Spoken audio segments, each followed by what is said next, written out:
Hey, what's up, everyone? This is Gerardo Morillo, founder of ProsperityLifeHacks.com. Today, we're going to be talking about getting positive role models, how to do it, why it's important. Today's an interesting day because I'm going to be testing out a new microphone, or rather, it's an old microphone, but I want to see if the quality is any good.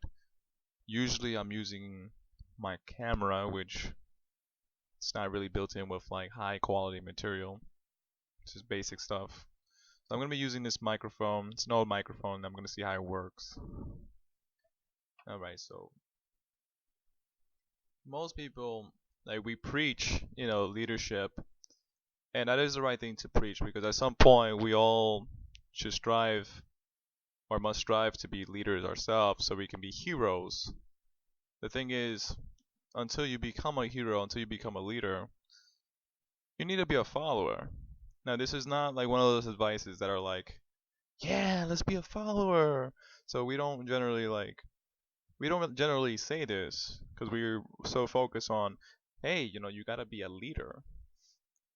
But until you can be a leader, you gotta be a follower. That's just the way it works. And this is something that's not like really spoken about very often. So I do want to like address this. So until you become a leader, you should get some role models that have what you have, that is closest to what it is that you want, based on what it is that the skills that they have and the skills that you want yourself. The closer you are at this, the better you will be, and the faster it will be for you getting those same skills and those skill sets, and getting the mindset that's required to getting those skill sets and everything else. What I mean by this is, like, many years ago, I would like kind of like jump around from topic to topic because I myself, I didn't really know what I was interested in. I knew I had talent, I knew I had potential, I already knew all of this stuff, but I was jumping around from topic to topic because I didn't really have a thing or a profession or a career that I had like interest in or something. I didn't really know what I wanted, so I kind of just kept jumping around from thing to thing. And then I found a couple of people that, like, wow, this is what I wanted. So I met like George Hutton, and I read a lot of his work, and his work was life changing for me because I realized that he had what I wanted. He had a lot of the things that I wanted. He's a great writer. He's a great hypnotist. He's he's just great overall. He has like almost everything I would want. He has skill sets and he has like the mindset that I would want for myself. So I started learning a lot of things from him. And as I was doing so, my kind of belief set, my frame, my skill set, my mindset was getting updated, was improving, was improving, was improving. And this was very important for me to do all these things because at 18, 19, 20, you're still limited by knowledge. You're still limited by so many different things. Especially in my case at 18, 19, 20, I was coming from lack of knowledge. Well, I was still smart then, but it just, again, there's still that lack of knowledge. There's still that lack of mindset. There's still that lack of resources even. I don't think most people in between 18 and 20 I don't think they're coming from abundance. So I don't think that was exclusive to me. However, I do feel like when I seen what George Hunt was doing, it really caught my eye because he had the skills and the mindsets of things that I wanted for myself. So I started learning a lot from him, starting ingesting a lot of my own like little stuff, and he showed me a lot of these qualities and traits and certain things, and explained to me why certain things didn't work in a way that really made sense to me. Like a lot of the times, like I read a lot of the things that I learned from him were I learned a lot of new things, but some of it was kind of like repeated because I already learned this in the past. But it just when he taught it to me in a way that made sense to me. And it's just like, okay, for example, write down your goals. Okay, that's not very anything new. But then he kind of put a spin onto it where it's like, why would I want to write down my goals? And it was like, okay, well, you want to write down your goals so that you memorize it better, so you get more intelligent, so that you get, and then when you have those things, you're gonna get more confidence, and when you have more confidence, you're more able to do the things that you want to do, and when you have all these things going, you're gonna build the momentum, and then you're gonna be able to get the things that you want. And after a while, it just like that became like a thing where it helped me overcome those objections in of itself. And I thought that was very, very interesting.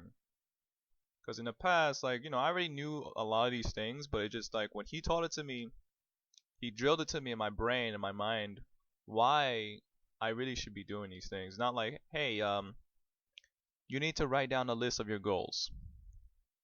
And that, quite frankly, wasn't very helpful because I already knew those things. But it was just like, he taught it to me. He taught me the why. The why, the why and the benefits.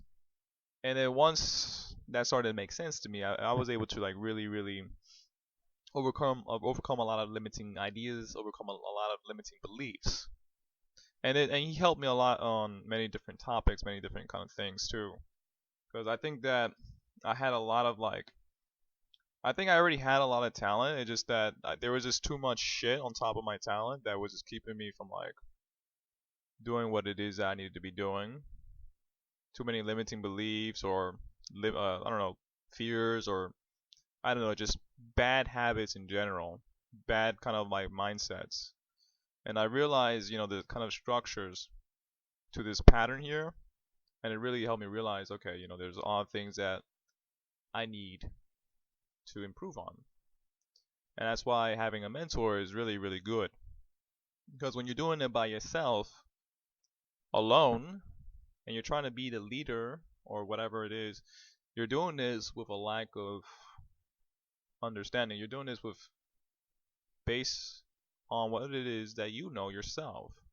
And if you don't know XYZ, you're gonna be very limited. This is why it's very important to have like certain mentors who are over you, who they can lead you in the right direction. This is where you're not doing it by yourself. It's kind of like having a trainer. The thing is, I think the problem here is that people want to be leaders, but they don't want to be followers. And I think that's because society is kind of like drilling that in our brains that, you gotta be the leader, you gotta be the leader, and being a follower is like a bad thing. Again, you're supposed to be a follower first before you become a leader. You need to be trained first. It's like if you're trying to be a leader and you have a deficit in mindset and deficit in leadership skills, a deficit in skills, period. How are you going to be a leader? Like, what is going to be qualifying you to be a leader? And this is why it's very important to have positive role models in your life that you can model from, you can take aspects from, that you can download their wisdom, you can download their consciousness, you can download their confidence. This way you get some of their frame, you get some of their beliefs, and you can integrate that into yourself. Because I know many years ago I was doing things on my own too, and it was just like, it's just not good enough. Like, you do need that extra kind of help from sources that I don't want to say that are above you, but it's maybe like more experience.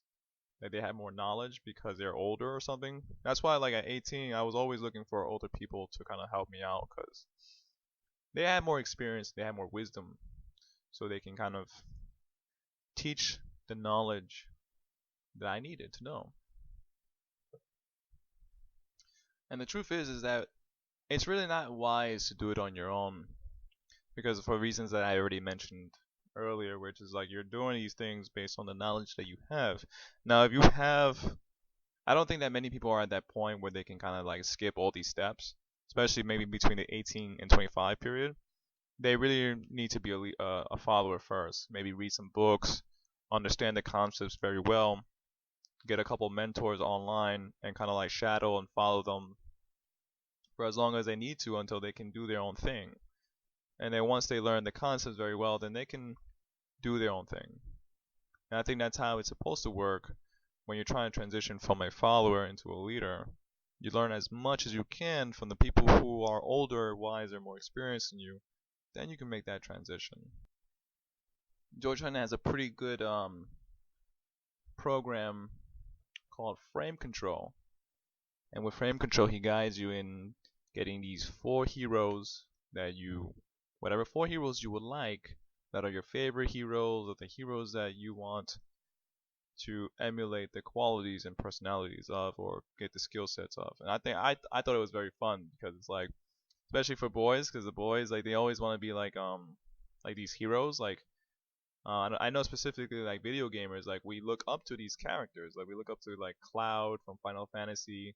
We look up to like Sora, or we look up to I don't know, Naruto, Dragon Ball Z. I know one of my favorite characters in Dragon Ball Z was Vegeta, and that was because he just had so much like force behind him. He had so much willpower, and he was like so determined to win. And I really admire that from him. Like when I was young, and I think I took a lot of aspects from him because he gave me a lot of like this energy, this weird like not weird, but he just gave me this like motivation to kind of strive to be better. And I think I did take some aspects of him. So when I was young, I always had this kind of like determination because I've seen that kind of determination on the cartoon, and I think I was able, my mind was able to kind of duplicate that to some degree. And I know this is like cartoon characters and video game characters and people, but you can do this consciously with the help of frame control, so that you can take the aspects, qualities, and attributes of the people that you would want. In fact, you could even do this to Jesus or Satan if you would like that too. Certain people like they would like to be Jesus. They can do this to emulate Jesus' qualities. They can have the issue here I think is that people all have different kind of ways that Jesus looks like, the way that Jesus is supposed to be. And that's okay. They can choose to think of Jesus in any way that they would like Jesus to look like based on their own concepts of Jesus or God. And in that case, they can model that, whatever that is, and they can be and transform themselves under that image of God or Jesus, however the way they would like. Now, as for Satan, they can do the same thing too. I don't know, like certain people have weird concepts of Satan. I generally don't like to talk about Satan because Satan is probably the one of the most misunderstood concepts, especially from the Bible if we're using that as a kind of spiritual textbook. But you can imagine yourself to be Satan if that's what you want. In fact, the name itself is not very important. It's really the qualities, attributes, and the meaning and the aspects. I think that certain people have this weird imagination of how Satan is supposed to be like. And with frame, like if you want that, you can actually download that into your consciousness. You can download power, you can download fear, you can download negativity or whatever it is. I think that most people, when they think about Satan, I think the mass mind is that he's a representation of fear, he's a representation of power, he's a representation of negativity or something like that. So again, it really is whatever your concepts of Satan would be, and you can get those aspects. I don't know why I talked about Satan here. I think it's because I feel like certain people would want that, and they could do that too if they would want. I mean, honestly, it's really about the qualities and attributes and not the name. You can get the qualities and attributes of Satan by just following like some other character. Because again, it's really about the qualities and attributes. And this is called programming. Like whenever you, even on TV, you can get programmed to be whatever it is that you want to get programmed by. The trick here is that you don't put into your mind anything that you do not want. And this way you can avoid those things. You can avoid those aspects. Because your subconscious mind won't give you anything that's not already in existing of it. And there are a few exceptions even to this, but that's a good general rule to follow. So if this is something that you think you'll be interested in, you can grab yourself a copy of the bundle Frame Control, and you can pick 4 heroes, 4 role models of whatever kind you would like: TV, anime, video games, books even. You can use your own imagination to guide you to getting those aspects. In fact, George Hutton does 90% of the work. You just need to be able to fill in the blanks with your own content.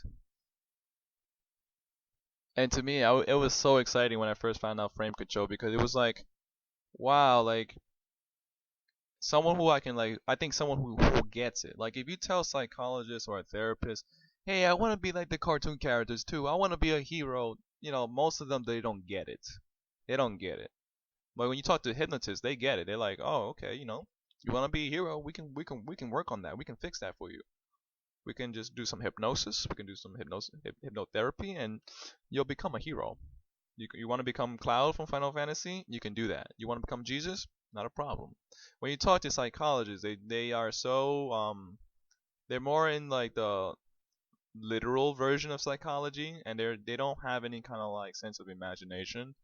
Or this is why I think psychology is very limiting based on what it is that they teach, because they teach very limited. Their psychology is limited by default because they try to be very science based, and I feel like it has a lot of flaws in their own little system. That's why for me, when I found out about hypnosis and NLP, I think that those NLP and hypnosis probably has the most accurate model of how the mind works. Psychology is just kind of like a description of what is happening, an interpretation of what's happening, a overcomplicated interpretation. With NLP and hypnosis, you can literally do all things you want to do. And that's why I was so captivated by NLP and hypnosis. Like they don't judge you. Like if you want to like be whatever you want to be, you can do that. Anyways, back to frame control. You can pick 4 heroes that you would like to become, 4 heroes that you want to download the aspects and qualities of, and you can do that. You just have to slip in on earbuds, headphones, earphones, whatever. Just listen to the guides, listen to 4 heroes, and use your imagination to guide you into downloading those qualities and aspects that you would love to have for yourself. Like if you want to be like Goku or Vegeta or whatever character, whatever you would want, you can have those aspects, you can have those qualities. Now I think it's important to understand that when you're transferring these qualities and attributes, it's best to kind of transfer it in a way that makes sense in the real version. Like for example, confidence in like anime and video games is like beating the shit out of other people.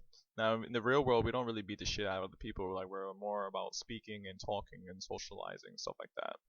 So this is where you may want to transfer it in a way that makes sense when you're transferring into the real world. Otherwise, you don't want to be a cartoon character. Like you want the qualities and attributes of the cartoon characters, but you don't want to be a cartoon character. Anyway, that is all for today. Thank you for listening, and please stay tuned for the next episode of ProsperityLifeHacks.com. If you would like to buy Frame Control by George Hutton, please click on the link below, and you'll be surprised with your miraculous results. Bye bye now.